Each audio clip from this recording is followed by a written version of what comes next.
Have you ever seen this? No hooks, no chains, just a handheld tool. It's electromagnetics, solid engineering, and very clever design.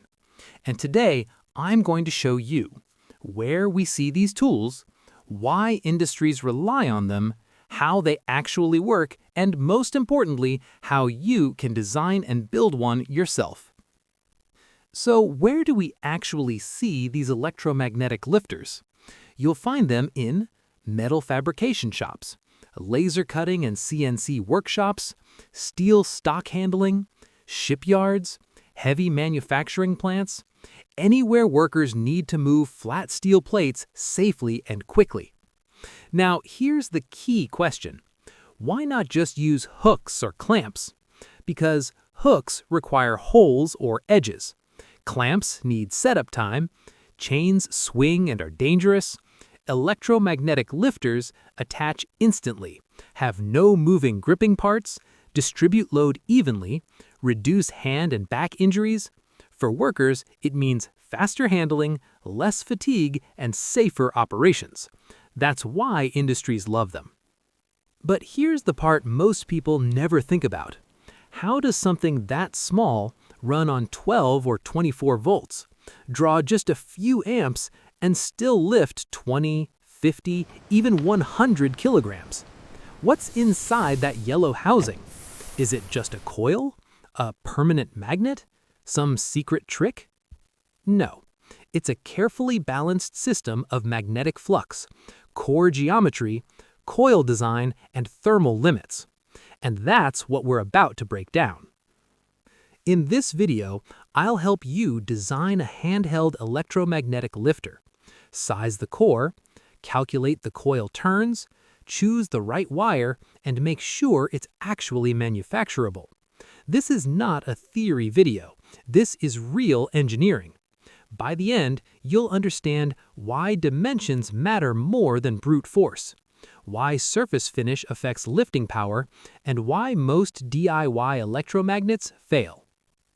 Here's the most important idea to understand. Electromagnets don't lift because of current alone.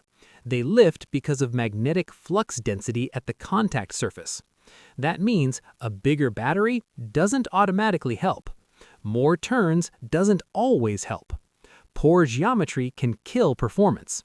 Industrial lifters work because the core is shaped correctly. The outer ring carries flux efficiently.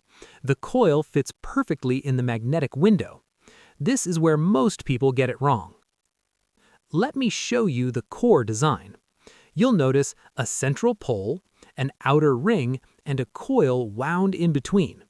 The trick is making sure the inner pole area and the outer ring area are sized so neither saturates. If one saturates, lifting force collapses.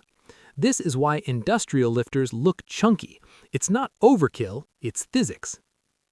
Now let's talk about the coil. We don't just ask, how many turns can I fit? We ask, what voltage do I have? What current can I safely run? How much heat can I dissipate? From that, we calculate wire gauge, resistance, total turns, and ampere turns. This is how you end up with a coil that pulls hard, doesn't overheat, and survives real-world use. Now, here's where this gets serious. The design sheet I'm showing you is production-ready, uses real material properties, and has been FEA-tested. That means no thin sections that crack, no saturated flux paths, no guesswork. This isn't a concept sketch. This is something you could send straight to manufacturing. And I've actually used this process before, in real projects, not just simulations. Understanding tools like this changes how you see engineering. Once you get it, you stop overbuilding. You design smarter. You let physics work for you. Whether you're a mechanical engineer, maker, student, or just curious, this kind of thinking applies everywhere. If you enjoyed this breakdown, if you like seeing real engineering, not clickbait, hit the like button. It really helps the channel. Subscribe if you want more build-ready designs, and comment if you want permanent magnet latching version.